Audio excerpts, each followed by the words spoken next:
Muito bem, está lançado o desafio. Temos a função g de x igual a raiz quadrada de x ao quadrado menos 3x mais 2 sobre aqui o menos o cosseno de x. E o desafio é determine o domínio e os zeros da função. Agora, caso você acha que consegue, por favor, pause o vídeo, destrua o exercício.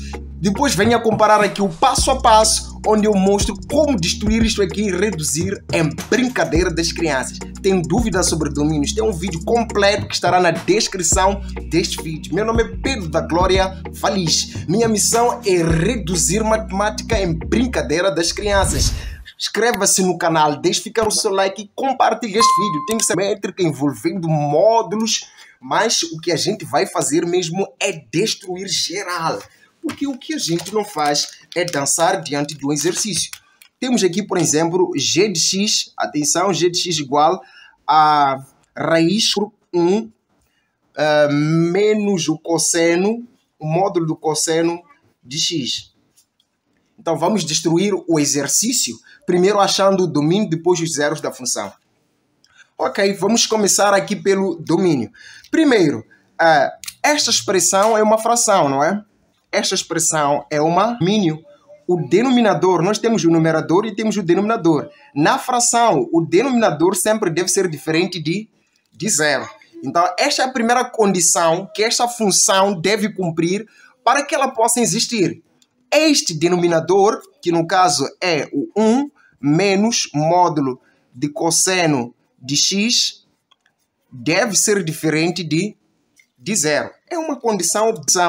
Quando nós temos raízes, que nem o caso, por exemplo, você tem uma raiz com um índice par aqui, ok? Com um índice par,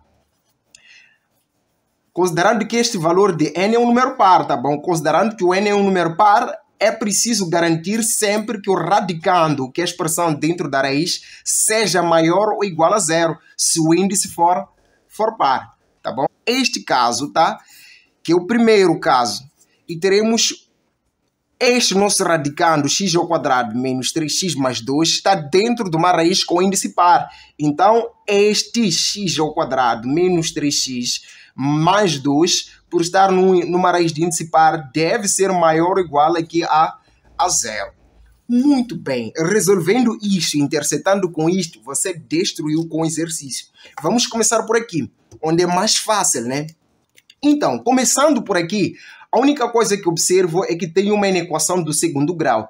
Como é que faz-se para também o x2, ok? Achado o x1 e x2, nós fizemos o esboço do gráfico. Acharei o x1 e x2. Atenção, vou calcular aqui a soma, onde se o valor de A é 1, a soma será o simétrico do valor de B, será menos o valor de B. Atenção, menos, o valor de B aqui é menos 3, e isto aqui vai ser igual a 3. E o produto, se o valor de A for 1, o produto sempre será igual ao valor de C, que no caso é 2.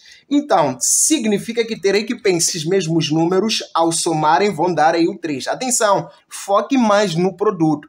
O produto dá 2. Quais números, ao multiplicar, dariam o 2? Exatamente o 1 e o próprio 2. 1 vezes 2 dá 2. 1 mais 2 dá 3. Então, o valor de x1 é 1 e o valor de x2 é 2. Com certeza, se quiser emagrecer com delta, emagreça. Mas falo disso aqui dentro do YouTube. Atenção, muita atenção. Nosso objetivo é achar a solução da inequação. Pelo método gráfico, eu tenho em consideração o seguinte. O valor de A nesta inequação é igual a 1, é um valor maior que zero, então tenho que ter uma concavidade voltada para cima, passando pelo 1 e passando pelo 2, porque são as raízes.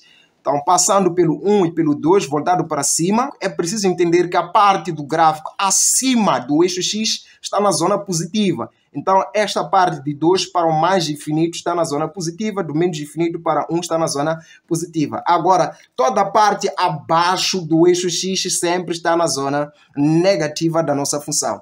E o que nós temos aqui é x ao quadrado menos 3x mais 2 maior ou igual a zero. Então, queremos a parte positiva, porque todo valor 1 ou igual me faz fechar o intervalo quando o número é finito, união o mais infinito.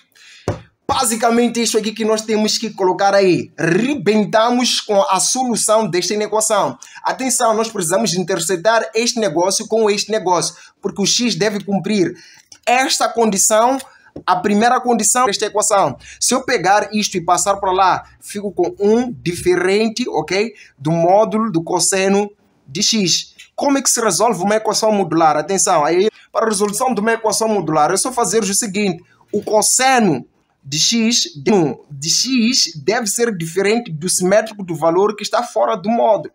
Feito deste jeito, aplicando os princípios que nós conhecemos para a resolução de uma equação modular.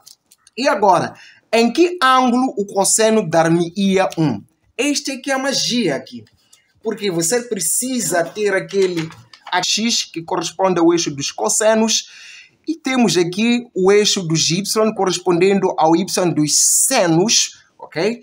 E tem os ângulos. Aqui tenho 0 graus, aqui tenho 90 graus, tá bom? Fiz o ângulo de 90, mais 90, tenho 180 graus nesta linha.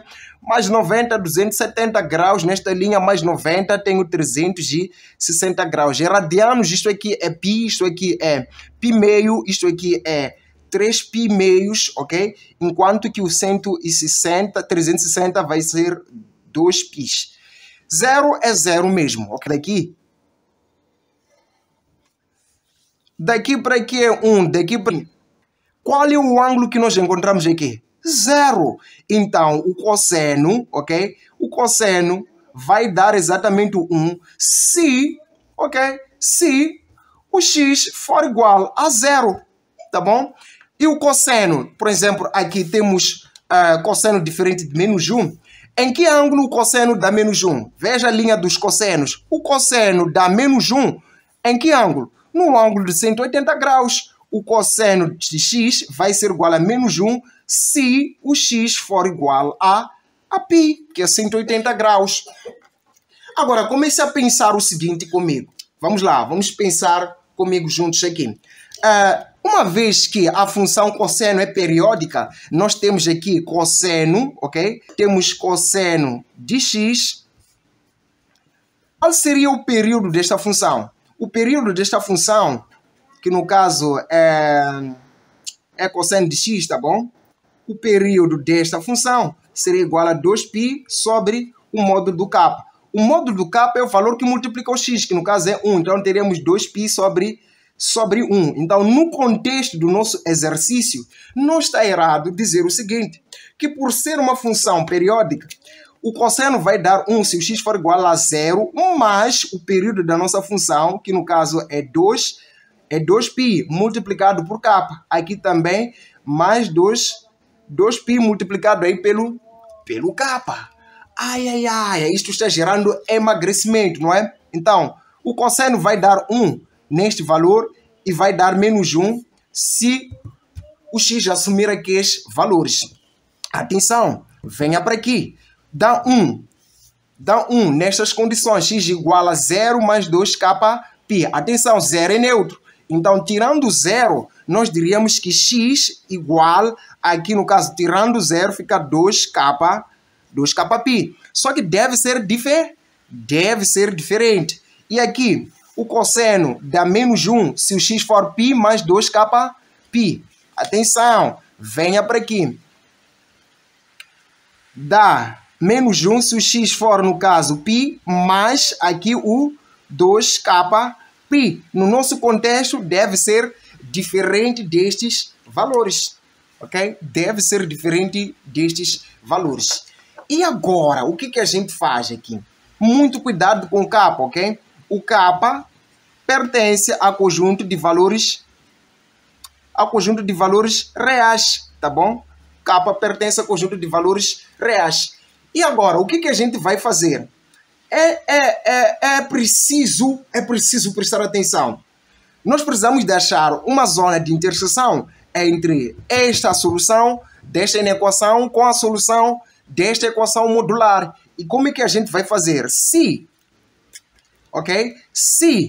eu considerar um k que é igual a 0, aqui o x deve ser diferente, ok? Colocando 0 aqui, x teria que ser diferente de 0.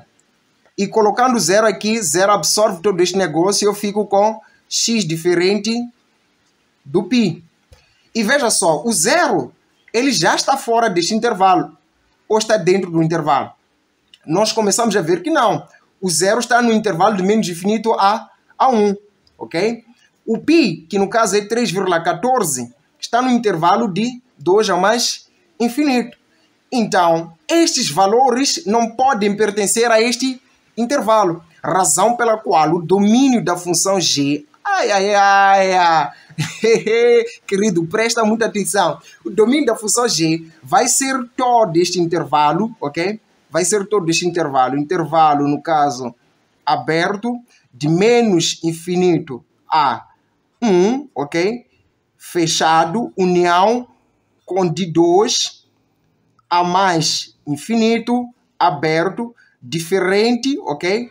Diferente das raízes obtidas através destas equações, que no caso é aqui diferente do 2kπ e aqui do π mais 2k, ok? Kπ. Considerando o k pertencente ao conjunto dos números inteiros. Então, basicamente, este aqui é que seria o domínio.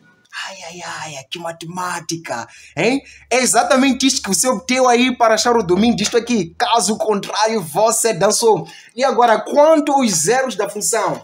Quanto aos zeros da função? O que eu tenho a dizer aqui para si?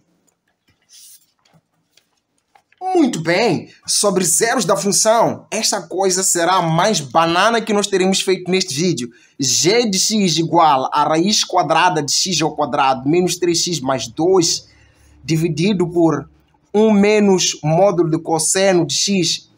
Zeros da função, teria que pegar a função g de x igualar a... Pegar a função g de x igualar a 0. Então, é o que eu vou fazendo aqui, ok? Para acharmos os zeros da nossa função. Portanto, vou pegar aqui a minha expressão, que no caso é raiz quadrada de x ao quadrado menos 3x mais 2, sobre aqui 1 menos módulo do cosseno de x, ok? E deve ser igualado aqui ao número 0, para que possam ser zeros da função. Querido, lembra-se que aqui o denominador é 1, não é? Produto dos meios, produto dos extremos. 1 vezes esta raiz, continua aí a raiz, que no caso é raiz quadrada do x ao quadrado menos 3x mais 2, que é igual, no caso, a isto tudo, ok? Isto vezes 0, que no caso será 0. A raiz quadrada é um problema para si. É só elevar aqui a 2, eleva aqui também a 2. Quadrado simplifica com quadrado, o que fica aqui é apenas o x ao quadrado menos 3x mais 2, que é igual a 0. Tenho aqui uma equação quadrática completa, cujas raízes já são conhecidas, porque esta expressão x ao quadrado menos 3x mais 2 igual a 0 é exatamente esta expressão daqui. Portanto, x1 vai ser igual aqui a 1, ou x2 vai ser igual aqui a 2. Estes valores é que correspondem à proposta de solução da nossa equação. Portanto, agora, para eu decidir se realmente estas são as raízes ou não do meu exercício, preciso trazer aqui o print do cálculo do domínio. Atenção, nosso domínio parte de menos infinito a 1, incluindo 1, e unido com de 2 a mais infinito, incluindo o 2. Portanto, o 1 e o 2 fazem parte dos valores do domínio. Eles estão dentro do nosso domínio. Portanto, podem sim ser raízes da nossa equação. Logo, como raiz da equação, temos o 1 e o 2, ok? O 1 e o 2 são os únicos valores capazes de fazerem com que esta expressão dê-nos exatamente o 0. Atenção, querido. Diga nos comentários o que você achou da resolução deste exercício. Complexo, fácil, das crianças, o que você tem a dizer? No meu caso, foi para as crianças.